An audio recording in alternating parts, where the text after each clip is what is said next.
যে টপিক আমরা এখন ডিসকাস করব, the topic is index number. আমরা স্ট্যাটিস্টিক্স ফর ইকোনমিক্স এর last unit. Just like measures of central tendency, measures of dispersion, measures of correlation, index number is also a statistical tool. This is the first thing. ঠিক আছে, আমরা যেভাবে central tendency পাই, যেভাবে dispersion পাই, যেভাবে correlation পাই, dispersion তোমরা পাও নাই, তোমরা সিলেবাসে নাই, তার জাস্ট আমি ক্রোনোলজিটা বলছি। Central tendency, dispersion, correlation, then we are having index number. So বাকিগুলা যেভাবে statistical tool used to calculate many things under many circumstances or under many occasions, similarly index number ও একটা statistical tool which calculates something. আচ্ছা, কি something বা কি করে সেটা আমরা বুঝি, বাট বোঝার আগে আমরা আগে তার মিনিংটা বুঝি, and আমরা সেটাও বোঝার চেষ্টা করি যে how this statistical tool is different from the other statistical tool like dispersion or central tendency or correlation. যে index number বাকি statistical tool থেকে কোন জায়গাতে আলাদা বা সেটা কি করে। So first thing হলো index number কি করে। Index number calculates the relative change। কি ক্যালকুলেট করে? Relative change. Now relative change of what? Relative change of basically price. কি করে? It calculates the relative change of price over time or place. Over time or place. ঠিক আছে? না, যখনই আমরা বলছি এই রিলেটিভ চেঞ্জ, বেসিক্যালি আমরা বুঝাতে চাইছি relative word is nothing but comparison. Relative ওয়ার্ডের মিনিংটা কি বুঝতে পারি আমরা? কম্প্যারিজন। না, কিসের কম্প্যারিজন করছে? ইন্ডেক্স নাম্বার কম্পেয়ার করছে চেঞ্জ অফ প্রাইসের কম্প্যারিজন। কিসের comparison? Change of price. Let me repeat the line. What is index number or what it calculates? It is a statistical tool or statistical measure which calculates the relative change of price over time or place. Fine. আমরা তাইলে index number অন্য statistical টুল থেকে বা অন্য statistical measures থেকে তার ডিফারেন্সটা কোন জায়গাতে? আমরা যদি সেন্ট্রাল টেন্ডেন্সি ভাবি, সেই সেন্ট্রাল টেন্ডেন্সি এভারেজ ক্যালকুলেট করে with the help of mean median mode. Dispersion average থেকে তার ভেরিয়েবলের ডিফারেন্স ক্যালকুলেট করে with the help of mean deviation, quartile deviation, standard deviation, etc. Then correlation. Correlation এ কি করে? Correlation এ করে more than two variables নিয়ে study করে, যেখানে সেন্ট্রাল টেন্ডেন্সি আর ডিসপারশনের একটা ডিমেরিটস ছিল যে central tendency and dispersion deals with only one variable. But once we comes to correlation coefficient, it calculates more than one variable, at least 2, 3, 4, 5 variable. But ওইসব statistical টুলের একটা demerits আছে, even কোরিলেশনেরও একটা demerits আছে। মানে সেটা আমি কোয়ান্টিটেটিভ কোয়ালিটেটিভ ভেরিয়েবলের কথা বলছি না, যে কোরিলেশন কোয়ান্টিটেটিভ ভেরিয়েবল স্টাডি করে কোয়ালিটেটিভ করে না, whereas rank correlation কোয়ালিটেটিভ করে। This and that I am not talking about that. আমি কি বলছি? এইসব স্ট্যাটিস্টিক্যাল টুলের একটা কমন ডিমেরিটস আছে, and the demerit is these statistical tools or measures are confined to a particular time period. যে কোনো একটা টাইমে কি ঘটনা হচ্ছে সেটাই ক্যালকুলেট করতে পারে। 2025 এর তোমার এভারেজ মার্কস কত, 2024 এর তোমার এভারেজ মার্কস কত, got the point?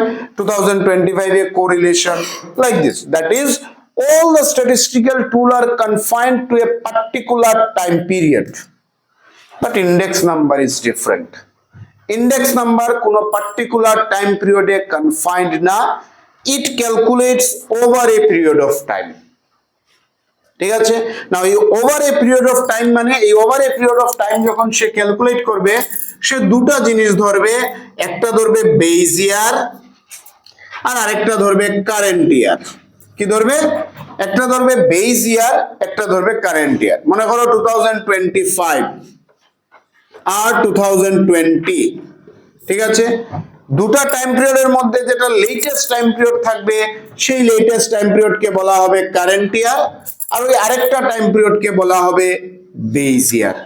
সে মনে করে একটা টাইম হলো 2020 আর একটা হলো 2015, তো এখানে আমাদের লেটেস্ট হলো 2020, so it is current year, 2015টা হয়ে যাবে এইখানটায় base year. So what index number calculate? Index number calculates the change of price of goods and services over this time period 2015 to 2020 or 2020 to 2025. Got the point? আমরা কি বোঝাতে চাইছি, আমি কোন জায়গায় এমফাসিস দিচ্ছি যে ইন্ডেক্স নাম্বার রিলেটিভ চেঞ্জ মানে একটা কম্প্যারিজন ক্যালকুলেট করছে না। যখনই আমরা কম্প্যারিজন করব আমরা দুটো জিনিসে কনফাইন্ড থাকবো, বা দুটো জিনিসে আমরা এমফাসিস দিব, একটা হলো পাস্ট, একটা হলো প্রেজেন্ট। কম্পেয়ার করছি, your height has increased, your weight has increased, your mark has increased, your mark has decreased, whatever. কিছু কমলো বাড়লো যখনই আমরা বলি, সেই কমা বাড়াটাকে তো আমরা একটা টাইম পিরিয়ডের মধ্যে কম্পেয়ার করছি। টাইম পিরিয়ড মানে একটা প্রেজেন্ট ডে আর একটা past day. Now past day maybe 1 year, maybe 10 year, maybe 100 year, maybe 1 month, যে কোনো কিছু। সো ইন্ডেক্স নাম্বার কি করছে, ওই over a period of time সে ডাটাটাকে ক্যালকুলেট করছে and giving us the value. Got the point? So what is index number? Index number is a measure or statistical tool which calculates the relative change of price over time or place. ঠিক আছে না, যখনই সে relative change of price calculate করছে over time or place whatever, সে তার দুটো জিনিস চাই, একটা হলো বেস ইয়ার চাই, একটা হলো কারেন্ট ইয়ার চাই। ঠিক আছে, বেস ইয়ারকে ডিনোট করা হয় নট দিয়া, নট মানে not N O T not, it is zero. Base ইয়ারকে কিভাবে ডিনোট করা হয়, জিরো দিয়া, আর কারেন্ট ইয়ারকে ডিনোট করা হয় 1 দিয়া। আমরা দেখবো ফর্মুলা যখন লিখবো সেই 1 আর 0-র ব্যাপারটা দেখবো। এখন আমরা দেখি যে আমরা ইন্ডেক্স নাম্বার কোন কোন জায়গায় ইউজ করতে পারি। That is most important, it's uses or it's application. আমরা যেভাবে মিন মিডিয়ান মোড ইউজ করি এভারেজ ক্যালকুলেট করতে, কোরিলেশন ইউজ করি দুটা ভেরিয়েবলের মধ্যে ডিগ্রি আর ইন্টেন্সিটি ক্যালকুলেট করতে, মানে কোরিলেশনের অ্যাপ্লিকেশন। সেম র্যাঙ্ক কোরিলেশন ও দুটা ভেরিয়েবলের মধ্যে ডিগ্রি এন্ড ইন্টেন্সিটি ক্যালকুলেট করে, but the qualitative variable means all the statistical tool has its some application যে এটা এইখানটা ইউজ হয়, অ্যাপ্লাই হয়। now let us first understand যে ইন্ডেক্স নাম্বারটা কোন জায়গায় ইউজ হয়, তার অ্যাপ্লিকেশনটা কি। অ্যাপ্লিকেশন অনেকটাই আছে, বাট আমরা যদি প্রেজেন্ট ডে সিনারিতে বা ডে টু ডে ডেইলি অ্যাক্টিভিটিসে সেটা বোঝার চেষ্টা করি, তাহলে ইন্ডেক্স নাম্বারের সবচেয়ে বড় ইউজ ফুলনেস হইল it is or it calculates inflation বা ডিফ্লেশন। কি ক্যালকুলেট করে, deflation. or it measures the cost of living. This two thing is very important. আমরা কি বলছি, আমরা বলছি জিনিসের দাম বাড়ছে বা বলছি জিনিসের দাম কমছে, যেটাকে টেকনিক্যালি বলবো আমরা ইনফ্লেশন অর ডিফ্লেশন। না, এই যে কথাটা বললাম জিনিসের দাম বাড়ছে বা কমছে, that is inflation or deflation. How we are saying this, we are saying this by using a statistical tool, and that the tool is called index number. আমরা কি বলছি, শিলচরের মানুষের cost of living is less than the people living in Bangalore. Got the point? The cost of living of the people of Bangalore is less than USA. এই যে cost of living এর comparison করছি, what we are doing, we are comparing যে এইখানের cost of living is less than some metro city, some metro city's cost of living is less than European countries or American countries. That comparison how we are making, that comparison we are making with the help of index number. That is index number আমাদেরকে শেখায় যে কিভাবে inflation আর deflation calculate করা হয়। ঠিক আছে, নাও যখনই আমরা ইনফ্লেশন ক্যালকুলেট করছি বা ডিফ্লেশন ক্যালকুলেট করছি, nothing, we are making a comparison. Inflation মানে প্রাইস বাড়ছে, or technically speaking price level বাড়ছে। প্রাইস বাড়া বলাটা একটু রং, প্রাইস লেভেল বলবো। There is a difference between price and price level. What is the difference? Price যখন আমরা বলি, আমরা একটা পার্টিকুলার গুডকে রেফার করছি, ওনলি ওয়ান গুড। বাট যখনই আমরা প্রাইস লেভেল বলছি, আমরা একটা গুডকে রেফার করছি না, আমরা বান্ডেল অফ গুডসকে রেফার করছি। And inflation always measures the change of price of bundle of goods. Let me repeat the line. Inflation or deflation always measures the change of price of bundle of goods. Change in price of bundle of goods.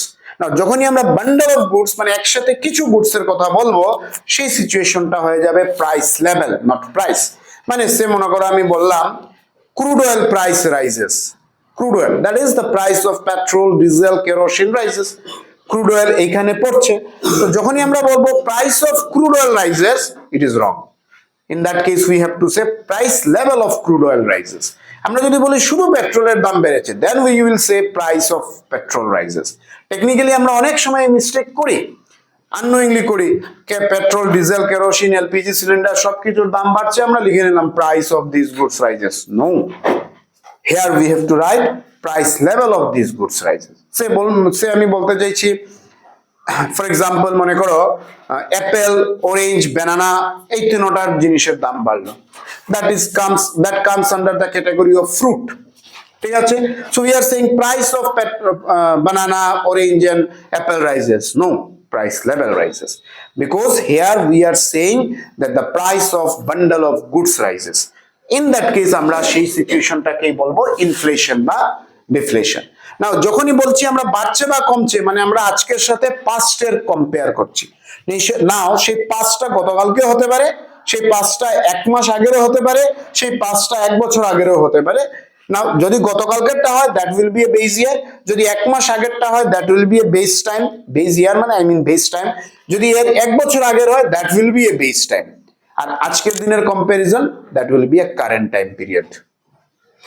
Am I clear to everyone? Now question is how inflation and deflation is calculated by using a very simple formula.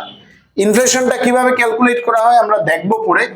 Inflation is calculated or now ইনফ্লেশনটা আবার দুটো ওয়েতে measure করা হয়, one is CPI, another is WPI. Now CPI কে আমরা বলি consumer price index, আর WPI কে বলি আমরা wholesale price index. মানে ইনফ্লেশনটা কনজিউমার মার্কেটে না হোলসেল মার্কেটে, মানে ফর এক্সাম্পল ধরে নাও ন্যাশনাল আইএ বাজার। Now the national IA bazaar is a retail market. Now the price of goods in the national IA market rises or falls, that will come under CPI. বুঝতে পারছি? Now let's take Fatak Bazaar is a wholesale market. Now the prices of goods in Fatak Bazaar rises or falls, that will come under WPI, that is wholesale pricing. Measures of calculation is same, just technically is different. যে একটা আমরা retail দেখছি, একটা wholesale দেখছি, formula is same. So inflation আমরা এখানে কিভাবে calculate করি? ইনফ্লেশন আমরা ক্যালকুলেট করি CPI current minus CPI previous past or previous whatever divided by CPI previous into 100. মনে করো current consumer price index is 120 and past consumer price index is 100 divided by 100 into 100. বুঝতে পারছি? So আসলো এখানে 20 and it will be expressed in percentage. This is one of the property of index number, that the value is always expressed in percentage. আমরা inflation বলছি 10%, 20%, 5%, 6%। যখনই আমরা inflation আর ডিফ্লেশনকে express করছি, সেই ইনফ্লেশন আর ডিফ্লেশনকে এক্সপ্রেস করার আগে এক্সপ্রেস করব আমরা পার্সেন্টেজ ফর্মে। So how in the same way deflation is calculated, and this is for both retail market and wholesale market. Just এখানটায় চেঞ্জ হয়ে যাবে, WPI current minus WPI previous divided by WPI previous into 100. মানে এই যে কারেন্টটাকে বলছি আমরা CY current year, আর প্রিভিয়াসটাকে বলছি আমরা BY, that is base year. মানে current minus base by base into 100. Is it clear? Now question হলো আমরা যে এই জায়গাটায় যে আসলাম, listen to me, আমরা যে এই যে ফর্মুলা বা সিম্পল ইনফ্লেশন আর ডিফ্লেশন ক্যালকুলেশনে আসলাম, সেটাকে ডাইরেক্টলি এই জায়গায় আসা যায়? Answer is no. Before this আমরা কয়েকটা স্টেপ ফলো করতে লাগে, যেটাকে বলে construction or steps involved in the construction of index number. Focus করতে পারবে everyone, please step by step ভালো করে রিকল করো যাতে জিনিসটা মুখস্থ করতে লাগে না, বিকজ এই চ্যাপ্টার থেকে তোমরা পাইবা 6 মার্কস। 6 এর মধ্যে 3 থাকবো থিওরি, 3 থাকবো নিউমারিক্যাল। সো নিউমারিক্যাল নিয়ে এত সমস্যা না, numerical just if you can remember the formula, numerical easily করতে পারবে, বিকজ নিউমারিক্যালে ইন্ডেক্স নাম্বারে নিউমারিক্যাল ক্যালকুলেশন কোনো ব্যাপারই না, multiplication addition. Calculation is all about multiplication addition and division, done. Formula মাথায় থাকলে ক্যালকুলেশন হয়ে যাবে। নাও থিওরিটাতে আমরা দেখে নেই। সো আমরা ইন্ডেক্স নাম্বার দেখলাম, নাও আমরা দেখব যে হাউ ইট ইজ কনস্ট্রাক্টেড। ঠিক আছে, যে ইন্ডেক্স নাম্বার কিভাবে কনস্ট্রাক্ট করা হয়, দ্যাট মানে ultimately how it is calculated. So first step যেটা ক্যালকুলেট করব সেটা হলো পারপাস সেট করব।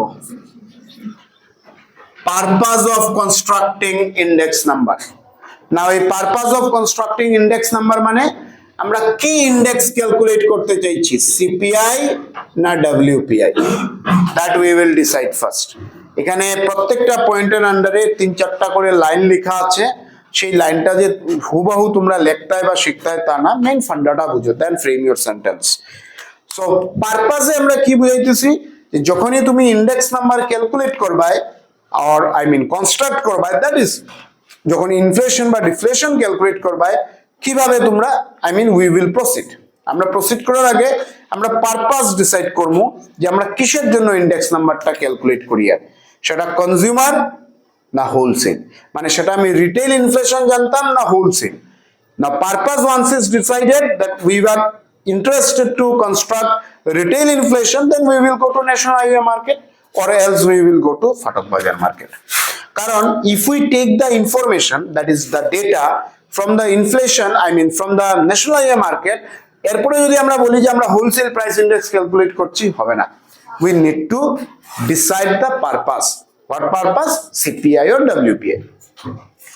Second steps involved is selection of, that is most important, Bezier, because in index নাম্বারের মিনিংটাই এইখানে যে index number helps to compare the relative change over time. Over time বুঝতে পারতে কিছু সময়ের মধ্যে কি চেঞ্জেস হয়েছে।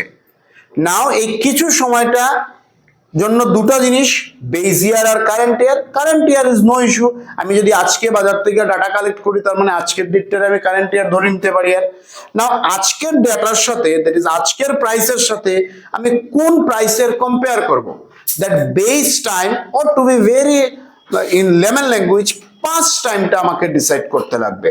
নাও সেই পাস্ট টাইমটাকে বলে সিলেকশন অফ বেজ ইয়ার, মানে আমি লাস্ট ইয়ারের সাথে কম্পেয়ার করতাম না লাস্ট 2 ইয়ার্স এর সাথে কম্পেয়ার করতাম না লাস্ট 10 ইয়ার্স এর সাথে কম্পেয়ার করতাম, that time or year has to be decided. So the second step involved in the construction of index number is selection of base year. Yes, না হো but দুটো টাইম তো থাকবে, থাক না, যেটা লেটেস্ট শুরু তো এইভাবেই করলাম। সে 2020, এখন 2026 লিভ ইট, তুমি 2024 আর 2021 এর কম্পারিজন চাইছো। So this is the latest, এটা তোমার জন্য current, so automatically this is the base. বুঝতে পারছি? তো once the base year is selected, please listen, once the base year is selected, next job is selection of items. কোন এখানে একটা interesting point আছে, আমরা ইনফ্লেশন যখনই ক্যালকুলেট করা হয় বা এক্সপার্টরা যখন ইনফ্লেশন কম্পেয়ার করেন বা ক্যালকুলেট করেন তখন ডিফারেন্ট টাইপস অফ গুডস তার কাছে থাকে। এটা ফুড ইনফ্লেশন না, না ক্রুড ইনফ্লেশন, না ক্লথ ইনফ্লেশন, না shoe inflation. I mean are you getting the point?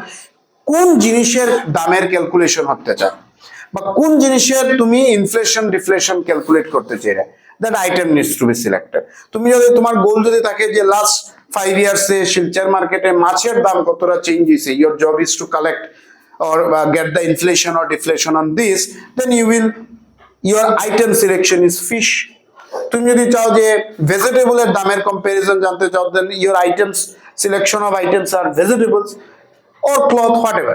So the third step, I mean, let me repeat the line. প্রত্যেকটা পয়েন্টের আন্ডারে অনেকটা লাইন লেখছো, that is not an issue, just ফ্যাক্টটা কি পারপাসে আমরা দেখবো যে ইন্ডেক্স নাম্বার কেন ক্যালকুলেট করছি, কিসের জন্য, রিটেইল না হোলসেল। সেকেন্ড, আমরা যখন আমরা সেটা ডিসাইড করে নিলাম যে রিটেইল অর হোলসেল, দেন আমরা দুটা ইয়ার নেব, কোন ইয়ারের কম্প্যারিজন হচ্ছে ওভার এ টাইম পিরিয়ড। দুটা ইয়ার যে নেব, এই দুটা ইয়ারের মধ্যে যেটা লেটেস্ট থাকবে সেটাই আমাদের কাছে current. The next is Bezier. Once the Bezier selection is done, the next আমরা বলবো যে আমরা কোন জিনিসের ইনফ্লেশন বা ডিফ্লেশন ক্যালকুলেট করতে চাইছি, selection of items or rather goods. Then this is another point, statistics A every time use হয়। The fourth steps is sources of data. আমি যে প্রাইস ইনফরমেশনটা কালেক্ট করব গুড সিলেকশনের পরে, সেটা ফ্রুট হোক, ফুড হোক, ভেজিটেবল হোক, ফিশ হোক, ক্লথ হোক, whatever the good selections are done, সেই গুডসের যখন প্রাইসটা আমি কালেক্ট করব, সেই প্রাইসটা কালেক্ট করার পরে সোর্সটা লিখতে লাগবে যে এই প্রাইসটা কোন জায়গা থেকে নেওয়া, published, unpublished, primary, secondary, whatever, that is not an issue. But primary source হলে তো তুমি নিজে লিখে দেবে যে compiled by the investigator, statistics এর ইউনিট 2 তে পাইছি না, ইনভেস্টিগেটর। তো যদি তোমার প্রাইমারি ডাটা হয় তাহলে লিখবে ইনভেস্টিগেটর। ইনভেস্টিগেটরে কোথেকে নিছে, you have taken from national highway market, so investigator has collected or gathered the data from national highway market or from Rangirkhari market, whatever. যদি তোমার সেকেন্ডারি ডাটা হয়, দ্যাট ইজ পাবলিশ সোর্স, তাহলে সেই সোর্সের নাম লিখবে। So the fourth step is data source লেখা, যে আমি যে প্রাইসের ইনফরমেশনটা গ্যাদার করলাম সেই প্রাইসটা কোত্থেকে নিলাম, that is important. Now the next is price quotation. Price quotation. Next steps involved in the construction of index number. Now 4 and 5 is related. Price quotation এ আমরা কি দেখাচ্ছে, প্রাইস কোটেশনে দেখাচ্ছে আমরা ভেরিয়েবিলিটিটা জাজ করা, বা বলতে পারো আমি যে ডাটাটা গ্যাদার করলাম, সে আমি গেলাম ন্যাশনাল হাইওয়ে মার্কেটে গিয়া, এখানে সে 20 নাম্বার অফ ফিশ সেলার আছিল, আমার জব হলো যে লাস্ট 5 ইয়ার্সে ফিশের প্রাইস কি চেঞ্জ হয়েছে সেটা গ্যাদার কালেক্ট করতাম বা ক্যালকুলেট করতাম। সো ফিশ সেলারের কাছ থেকে আমি ডাটা কালেক্ট করলাম, সেই ডাটাটা অথেন্টিক কিনা that I need to verify. ওরা যে ফিশের দাম বললো, বিকজ আমার ক্যালকুলেশনের উপরে হয়তো কোনো পলিসি হবে। সে মনে করো আমি ডাটা কালেক্ট করলাম, কালেক্ট করিয়ে পাইলাম যে খুব বেশি মাছের দাম বাড়ছে ফর দ্য লাস্ট 10 ইয়ার্স, এবং আমি এই ডাটাটা নিয়ে ডিস্ট্রিক্ট অ্যাডমিনিস্ট্রেশনে জমা দিলাম যে আমি এইভাবে কিছু ইনফরমেশন কালেক্ট করছি, স্ট্যাটিস্টিক্যাল টুল অ্যাপ্লাই করছি, and hence I found that the price of fish for the last 2, 3, 4 years has increased very much. নাও বাজারে জিনিসের দাম অনেক বেশি, অ্যাডমিনিস্ট্রেশনকে আমি আপিল করলাম, তুমি এটার এগেইনস্টে অ্যাকশন নাও। So based on my report or findings, administration may take action. Now before this I need to verify যে ওই যে ফিশ সেলাররা, ন্যাশনাল হাইওয়ে মার্কেটের ফিশ সেলাররা আমাকে যে মাছের দাম বলছে সেটা অথেন্টিকটা কি না, সেটা অথেন্টিক কিনা, না সেটা আমি ভেরিফাই করব, or I may verify it by taking data or price from any other market. সে আমি রাঙ্গিরখাড়ি মার্কেটে গেলাম, সে আমি তারাপুর মার্কেটে গেলাম, রিটেল মার্কেটে যাব বিকজ আমি রিটেল চুজ করেছি, or যদি আমি হোলসেল চুজ করে থাকি আরেকটা হোলসেল মার্কেটে যাব। মানে যদি আমি রিটেল প্রাইস ইনফ্লেশন ক্যালকুলেট করি, তাহলে একটা থেকে দুটা বা তিনটা রিটেল মার্কেট থেকে দাম কালেক্ট করে তার ভেরিফাই করব। যদি আমি হোলসেল প্রাইস ইন্ডেক্স ক্যালকুলেট করে থাকি, তাহলে more than one wholesale price, wholesale market থেকে ডাটা নিয়ে আমি তার ভেরিয়েবিলিটিটা কম্পেয়ার করব। জাস্ট এ সেকেন্ড, সেটাকে বলে প্রাইস কোটেশন। ইয়েস স্যার, মানে ইনফ্লেশন যে হচ্ছে, প্রাইসে বাড়ছে, তো কোন ফ্যাক্টরের জন্য ওরা প্রাইসটা বাড়ে? না ফ্যাক্টর, আমার গোল এখন ফ্যাক্টর না, ইন্ডেক্স নাম্বার ফ্যাক্টর দেখছে না, ইন্ডেক্স নাম্বার দেখছে যে whether there is an inflation or deflation. Now why this has happened, this is not the job of index number to measure. ঠিক আছে, এটা তো পলিসিতে আসছে। আচ্ছা, নাও সিক্সটা যেটা, সেটা আবার এই তিনটার সাথে রিলেটেড। কোনটার সাথে রিলেটেড? সোর্স, প্রাইস কোটেশন আর সিলেকশন অফ এভারেজ। না এইখানে কি কাজ, যদি ইনভেস্টিগেটরে অবজার্ভ করে যে the price of fish in National Highway market, Rangirkhali market and Tarapur markets are different, not same. মানে ইনফরমেন্টসে সেম প্রাইস দেয় নাই। Who are the informants are nothing but the fish seller. তারা এক একটা মার্কেটের ফিশ সেলারে এক একটা প্রাইস প্রোভাইড করছে, তাহলে ইনভেস্টিগেটরে কোন প্রাইসটা নিবে?